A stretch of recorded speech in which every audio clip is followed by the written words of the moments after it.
역사상 가장 오래되고 흔한 질환이라는 관절염. 섣부른 자가진단으로 증상을 방치하거나 잘못된 치료로 상태가 악화되는 경우가 있는데요.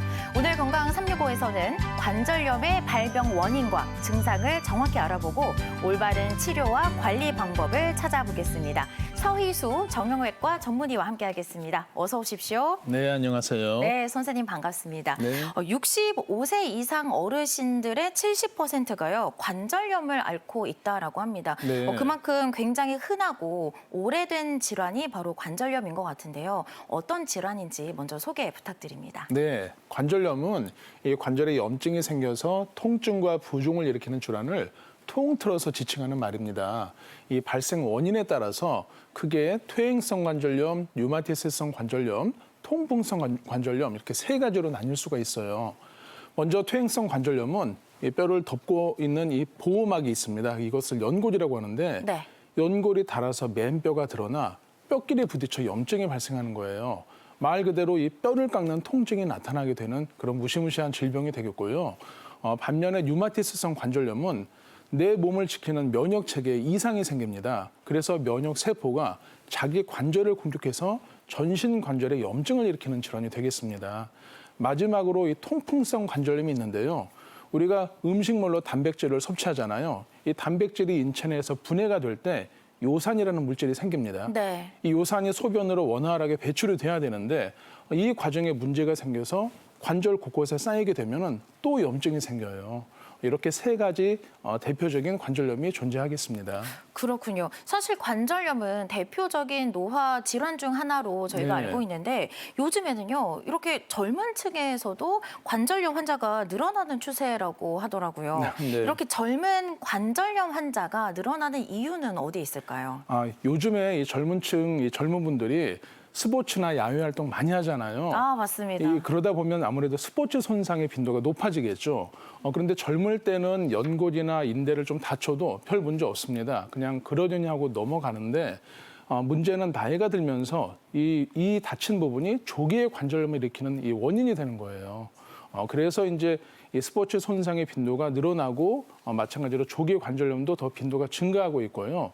또 하나 저희가 중요하게 보는 것이 바로 비만입니다. 이 식습관이 서구화되면서 비만 인구가 늘어나고 있는데요. 네. 이 체중이 늘면 당연히 관절에 부담이 되겠죠. 그래서 이 비만이나 스포츠 손상이 조기 관절염의 주된 원인으로 지금 꼽히고 있습니다. 네. 앞서 말씀하신 이 류마티스 관절염은 네. 주로 이 5, 60대 중년 여성에게서 특히 많이 발생하는 걸로 알고 있는데요. 주로 이렇게 여성층에서 발생하는 이유가 뭔지 좀 궁금하고요. 네. 더불어 좀 빠른 치료를 위해서 조기에 발견할 수 있는 방법이 혹시 있을까요? 네. 이 5, 60대, 40대에서 60대 사이 여성분들한테 많이 있는데요. 여성분들한테 이 면역 체계 이상이 좀 발생하는 빈도가 높습니다. 그게 약간 남성에 비해서 어떤 아직은 원인이 규명되진 않았지만 여성 유전자에 조금 더 면역 체계 이상을 일으키는 인자가 더 있다고 해요. 그런데 류마티스성 관절염에서 가장 중요한 것은 조기에 발견해서 빨리 치료를 시작하는 것입니다. 왜냐하면 일찍 발견만 하게 되면은 요즘 약제가 너무 좋은 것들이 많아서 염증을 잘 조절하고 정상인과 비슷하게 생활하실 수 있어요. 그런데 이 초기에 발견을 못하면은 2년 정도 발병한 지 2년 정도가 지나면 이 뼈나 관절에 변형이 오거든요. 이 염증이 심해져서 뼈를 파괴하고 그러다가 관절 변형까지 오게 되면은 일상생활에도 많은 지장을 받게 됩니다. 예를 들어서 손이나 손목에 이 관절 변형이 오게 되면은 이 숟가락질 하기도 힘들고 펜 잡기도 불편하잖아요. 그래서 이 정말 심한 삶의 질이 떨어지기 때문에 네. 그래서 가급적이면 조기에 발견하는 것이 중요하겠는데요. 그러면 어떻게 해야 조기에 발견할 것이냐? 바로 초기 증상을 인지하고 계셔야 됩니다. 손마디가 40대에서 60대 사이 여성분들한테 손마디가 이유 없이 뻣뻣한데 그 증상이 한 1시간 이상 지속된다든지 혹은 자고 일어난 직후에 이 뻣뻣함이 있다면은 류마티스 관절염을 좀 의심을 해볼 수 있고요. 관절이 아픈 부위에 이 물이 찬 것 같은 이 부종이나 압통, 발열감이 있다면 더 류마티스 관절염의 가능성이 높다고 하겠습니다. 그런데 선생님, 네. 사실 이 류마티스 관절염 약은 독해서 네. 부작용을 동반하는 경우가 많다라는 얘기가 있거든요. 네. 약 부작용에 대한 우려는 없을까요? 네, 많이들 걱정하시는 부분인데요. 이 관절염의 약물 치료는 크게 세 가지가 있습니다. 네. 이 소염 진통제, 스테로이드제, 그리고 항류마티스 제제가 있는데요. 소염제는 이 장기간 복용을 할 경우에 위장관계 질환, 즉 속이 쓰린다든지 위가 소화 불량이 된다든지 위염이나 위출혈 등의 증상을 일으킬 수 있어요. 굉장히 세군요. 네, 그리고 스테로이드 제제는 잘 알려진 바와 같이 오래 복용을 할 경우에 고혈압이나 고지혈증, 비만, 당뇨 등의 대사성 질환뿐만 아니라 골다공증까지도 야기할 수 있습니다. 이 마지막으로 이 면역 체계를 조절해주는 항류마티스 제제가 류마티스 관절염에서 가장 중요한데요. 이 부작용도 좀 센 편이에요. 물론 드물게는 합니다만 뇌졸중이나 심장 독성, 간 독성, 그리고 암이나 혈전증, 심지어 사망까지 일으킬 수 있거든요. 근데 이렇게 말씀을 제가 드리면 류마티스 관절염 환자분들이 내가 이 부작용으로 잘못되면 안 되니까 무서우셔서 이 약 치료를 포기하는 경우를 종종 봅니다. 그럴 수 있을 것 같아요. 그래서 관절이 망가지는 일도 저희가 왕왕 보는데요. 저희 의사들이 이 부분은 아주 자주 검사를 해서 부작용이 있는지 체크도 하고 그거에 따라서 이제 이 약제의 용량도 조절하기 때문에 안심하시고 전문의의 판단 조언 하에서 치료를 받으시는 것이 바람직하겠습니다. 그만큼 초기에 발견하면 더없이 좋겠네요. 네, 맞죠. 자, 과거에는요, 류마티스 관절염 이 치료제들이요, 상당히 네. 비싼 편이었습니다. 네, 맞습니다. 그래서 이제 보면은 건강보험이 적용이 되는 것도 있고, 네. 적용이 되지 않는 것도 있었거든요. 네네. 현재는 치료제가 어떤 수준일까요? 네. 소염제나 이 스테로이드 제제는 예전부터 건강보험 적용이 됐거든요. 네. 그런데 류마티스 관절염에서 가장 중요한 항류마티스 제제는 이 중에 일부는 보험이 됐고 일부는 계속 신약이 개발이 되면서 보험이 안 되는 것도 있었어요. 특히 JAK 억제제라고 해서 아주 주목받고 있는 이 항류마티스 치료제가 있는데 네. 한 불과 2년 전까지는 보험이 안 돼서 부담이 컸습니다. 다행히도 2년 전부터는 또 건강보험에 편입이 돼 있기 때문에 이 관절염 환자분들은 좀 부담 없이 그냥 치료를 편하게 받으시면 되겠습니다. 다행입니다. 선생님, 사실 얼굴에 주름이 지는 것처럼 네. 이제 관절도 나이가 드는 건 어쩔 수 없는 것 같습니다. 네. 그래서 생겨나는 게 아까 말씀해 주셨듯이 네. 퇴행성 관절염이잖아요. 네.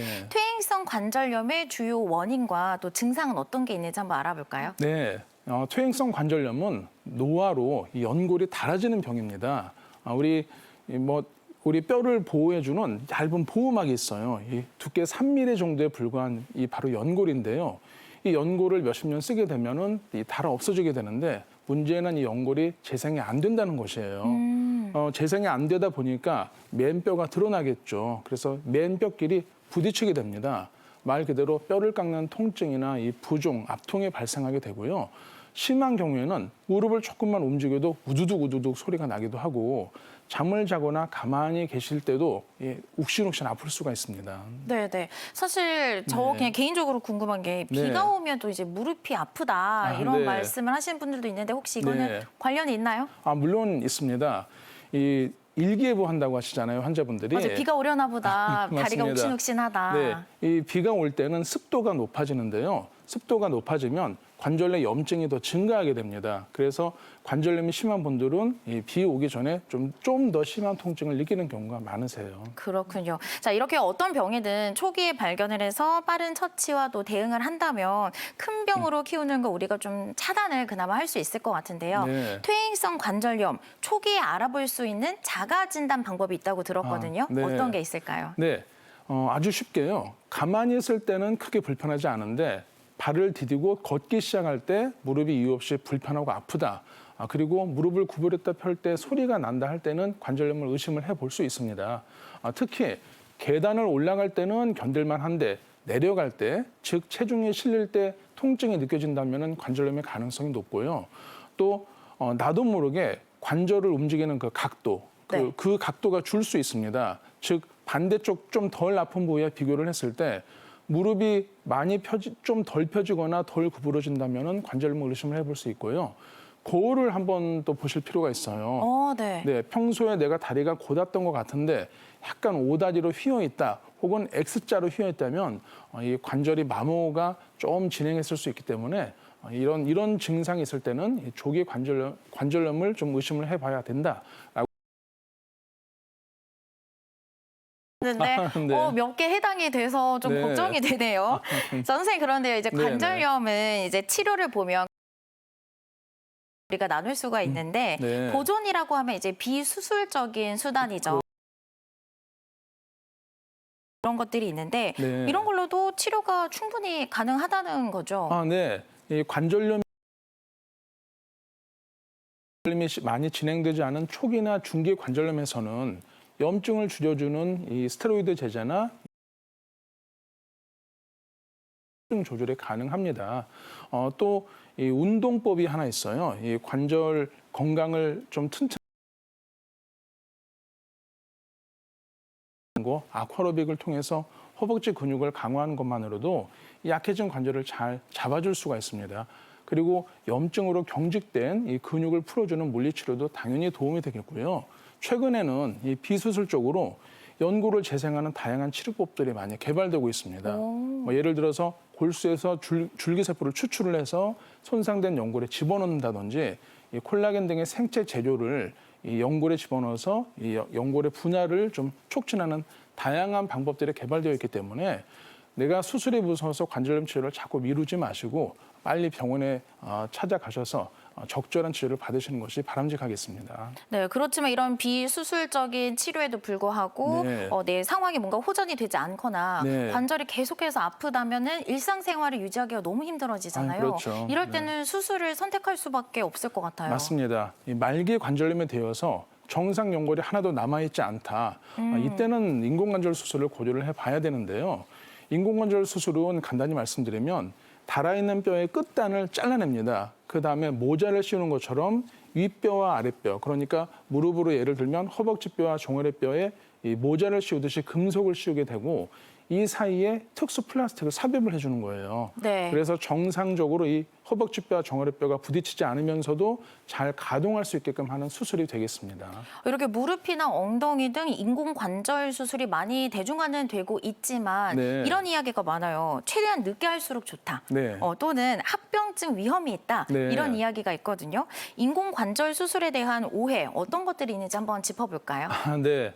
인공관절 이 재질도 많이 개발이 되어 있고 수술 기법도 예전에 비해서는 아주 획기적으로 많이 발전을 했지만 인공관절이 내 무릎을 대신하지 못합니다. 우리 아무리 이제 좋은 틀니도 내 치아만큼은 안 되잖아요. 그럼요.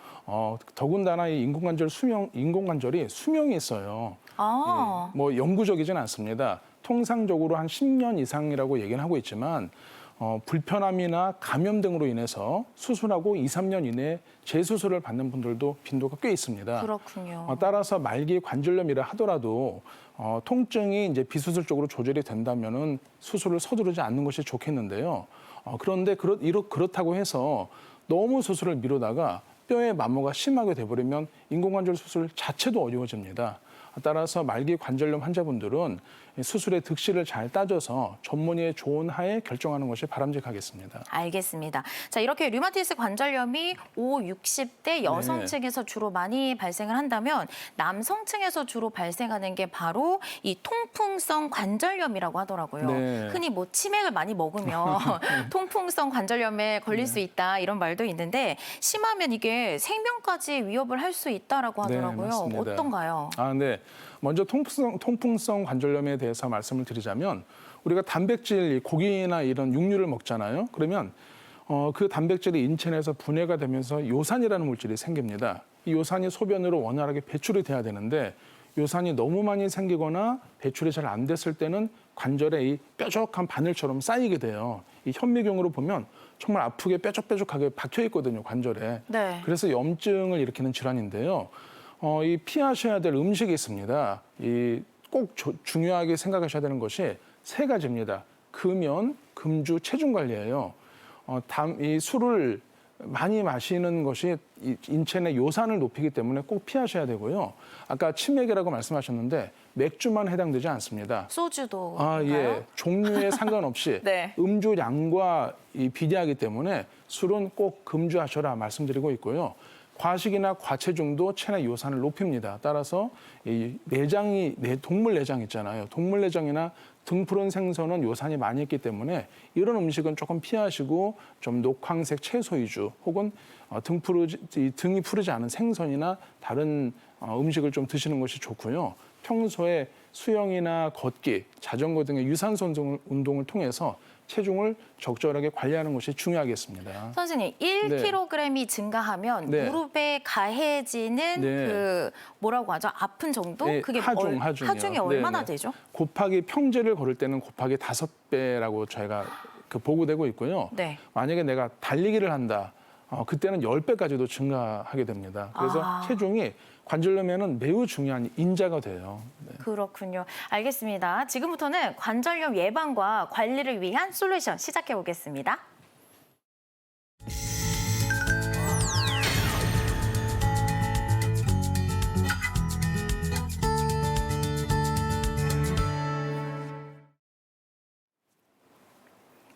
네, 초기 관절염은 환경을 바꾸고 또 바른 자세로 증상을 완화할 수 있다라고 하는데요. 네. 종이 한 장으로 관절염을 예방할 수 있는 운동이 있다라고 들었어요. 네네. 그 외에도 다양한 관절염 운동이 있다면 소개해 네. 주시죠. 네, 먼저 이 퇴행성 관절염이 됐던 어느 종류의 관절염이 됐던 허벅지 근육을 키우는 것이 가장 중요합니다. 허벅지 근육이요. 맞습니다. 이 허벅지 근육을 키워야 되는 이유가 두 가지예요. 첫 번째는 허벅지 근육에서 나오는 마이오카인이라는 호르몬이 있습니다. 이 마이오카인은 연골이 파괴되는 것을 억제해줘요. 바꿔 말하면 연골의 수명을 늘려주기 때문에 매우 도움이 되겠고요. 네. 두 번째는 연골이 닳아서 약해진 관절을 옆에서 잘 지지를 해줍니다. 그래서 말기 관절염이라 하더라도 허벅지 근육이 튼튼한 분들은 인공관절 수술까지 안 하고도 별 증상이 없는 경우가 많아요. 그렇다면 어떤 운동이 허벅지를 키울까요? 수영, 실내 자전거, 아쿠아로빅, 평지 걷기 다양한 운동이 있는데요. 하고 싶으십니까? 저는 실제로 네. 많이 하고 있습니다. 네. 수영도 하고 있고요. 그러면 너무 운동도 다행인데요. 달리기도 하고 네, 있습니다. 환자분들께 이렇게 말씀을 드리면 네. 그 열에 한 6, 7분은 안 하세요. 내가 수영장 갈 시간이 어딨냐? 아쿠아로빅 난 물이 싫다. 특히 여성분들 다 이 머리도 감아야 번거롭죠. 되고 번거롭잖아요. 네. 그래서 허벅지 운동을 강화하는 운동으로 딱 종이 한 장만 있으면 되는 운동법이 있습니다. 와, 집에서 하기 너무 좋을 것 같아요. 네. 지금 화면에 나가고 있는데요. 네. 지금처럼 가만히 이렇게 편하게 앉으신 다음에 네. 양쪽 무릎 사이에 얇은 종이 한 장을 딱 붙이세요. 네. 그 다음에 종이가 떨어지지 않도록 양쪽 무릎을 서로 밀어주는 겁니다. 안쪽으로. 허벅지 힘으로만 그렇죠, 종이가 그렇죠. 쓰러지지 않도록. 그렇죠. 제일 바람직한 것은 허벅지 사이에 종이를 끼우는 것인데요. 이 허벅지가 얇은 분들은 종이를 한 장 끼우면 자꾸 빠진다고 하세요. 빠지기도 하는군요. 네, 그때는 무릎 사이에 끼우셔도 괜찮습니다. 네. 그래서 종이가 떨어지지 않도록 허벅지 근육을 꽉 안쪽 근육을 조여준 상태에서 30초를 세시는 겁니다. 30초씩이나요? 네, 30초. 굉장히 깁니다. 예, 이게 되게 쉬워 보이고 네. 아이고 그거 가지고 무슨 운동이 되겠어 하시는데요. 좀 더울 때 해보시면 이 등줄기에서 땀이 쫙 흐릅니다. 그래서 30초 꼭 세시고 이 운동을 하루에 한 10회에서 15회 정도 해주시면 15회요. 네, 네. 의외로 또 해보시면 간단하거든요. 네. 이 하루에 한 10회에서 15회 정도 해주시면 6개월 정도 지나면 허벅지 근육이 좀 더 대개 통계를 내보면 10에서 15% 정도 또 늘어나 있습니다. 네, 그래서 이 허벅지 강화 운동 꼭 집에서 해주시기를 바라겠습니다. 너무 욕심내지 말고 처음에 네. 뭐 3번, 5번 이렇게 늘려가시면 네, 좋을 것 네. 같습니다. 네. 자, 또 선생님, 먹는 네. 음식이 나다라는 말이 있듯이 네. 어떤 음식을 섭취하느냐가 곧 우리의 건강 상태를 말해 그렇죠. 주잖아요. 네. 관절염 예방에 좋은 음식이 있다면 어떤 게 있을까요? 네, 체내 염증을 줄여주고 체중 관리에 도움이 되는 음식이 당연히 좋겠는데요. 우리 참치, 연어, 고등어 같은 등푸른 생선에는 이 항염 작용이 있는 오메가3 지방산이 많습니다. 이런 등푸른 생선을 섭취하게 되면은 관절염의 염증이 좀 좋아지기 때문에 당연히 도움이 되겠고요. 또 시금치나 브로콜리, 케일 같은 녹색 채소에는 이 뼈 건강에 도움이 되는 칼슘이나 마그네슘 등이 다량 함유되어 있어요. 당연히 이 관절염 환자분에게 좋겠죠. 칼슘이 많은 우유나 치즈 등 낙농품 제품도 도움이 되고요. 마지막으로 이 귤이나 오렌지 같은 감귤류에는 항산화 작용이 있는 이 비타민 C가 많이 들어있기 때문에 관절염 환자분들에게 이 권장하는 이 음식이 되겠습니다. 네. 반면에 흔히 잘 알고 있는 뭐 네. 금연, 금주 뭐 이 외에도 네. 우리가 피해야 할 음식이 있다면 어떤 게 있을까요? 네, 비만을 유발하거나 이 맵고 짜고 단 음식이 좋지 않습니다. 기름진 음식 그렇죠. 이런 것들. 기름진 음식들이. 왜냐하면 이런 음식들은 인체 내 염증을 올라가게 해요. 육류 등 붉은 육류라든지 혹은 설탕이 많이 들어있는 과자, 인스턴트 식품은 체내 염증을 증가시켜서 관절염을 악화시킬 수 있습니다. 따라서 피하는 것이 좋겠고요. 그리고 방금 음주, 술이나 담배를 말씀하셨는데 술, 담배는 직접적으로 연골을 파괴하는 효과가 있습니다. 아, 정말요? 예, 단순히 체내 염증을 높이고 비만을 유발하는 정도가 아니라 연골 자체에 직접적인 파괴 효과가 있기 때문에 반드시 피하는 것이 좋겠습니다. 네. 또 요즘 TV를 보면 관절 그 영양제 광고를 저희가 좀 흔하게 네. 볼 수가 있는데 관절 영양제가 실제로 도움이 되는지도 궁금하고 네. 그렇다면 어떤 도움이 되나요? 네. 저희 환자분들 진료를 하다 보면 관절 영양제를 안 드시는 분들이 없으세요. 그렇죠. 연세가 네. 좀 있다면 누구나 하나씩은 드시고 예, 계시죠. 거의 정말 배가 부를 정도로 관절 영양제를 많이 드시는 경우를 보는데요. 이 연골의 주된 성분이 되는 콘드로이친이나 또 뭐 글루코사민 그리고 MSM, 뭐 식이유황이나 가망 추출물 등 다양한 이 관절 영양제가 시중에 유통되고 있습니다. 네. 이런 것들이 다만 이 치료제는 아니에요. 이 도움을 주는 영양식품이지 보조제. 그렇죠. 치료제는 아니기 때문에 드셔서 좀 내 관절염에 좀 보조가 된다, 도움이 된다라고 생각하셔야지 너무 거기에 의존하는 것은 바람직하지 않겠습니다. 그러면 선생님 이런 영양제는 네. 우리가 언제부터 먹어주면 도움이 네. 될까요? 뭐 나이가 네네. 있으신 분이 드시는 게 좋을까요? 아니면 네. 지금처럼 조금 뭐 30대 어린 네. 친구들도 먹어주면 좋을까요? 여성분들이 관절염이 많잖아요. 대개 폐경이 좀 되기 전 단계, 그러니까 50세 전후부터 드시라고 많이 말씀을 드립니다. 50세 전후. 네. 알겠습니다. 그럼 마지막으로 관절염 예방을 위한 생활 습관 가이드 총 정리해드립니다. 네, 관절염 예방을 위한 생활 습관 가이드입니다. 유산소와 근력 운동 꾸준히 하기, 단 과도한 운동은 멀리하기, 바른 자세 유지하기, 규칙적인 스트레칭하기, 금주 금연 꼭 지키기, 균형 잡힌 건강한 식단 관리하기입니다. 어제 내린 비로 날이 꽤 쌀쌀해졌습니다. 이렇게 기온이 뚝 떨어질 때 몸에 각종 경고등이 켜지곤 하죠. 체온이 급격히 떨어지지 않도록 보온에 신경 쓰시고 건강관리에 각별히 유의하시기 바랍니다. 지금까지 관절염에 대한 모든 것 서희수 정형외과 전문의와 함께 자세히 살펴봤습니다. 선생님 오늘 말씀 고맙습니다. 네, 감사합니다. 다음 이 시간에는요, 새로운 치아, 임플란트에 대해서 살펴봅니다. 관련해서 궁금한 내용을 건강 365 코너 댓글란에 달아주시면 전문의와 함께 자세히 소개해드리도록 하겠습니다. 다음 이 시간에도 많은 기대 부탁드립니다.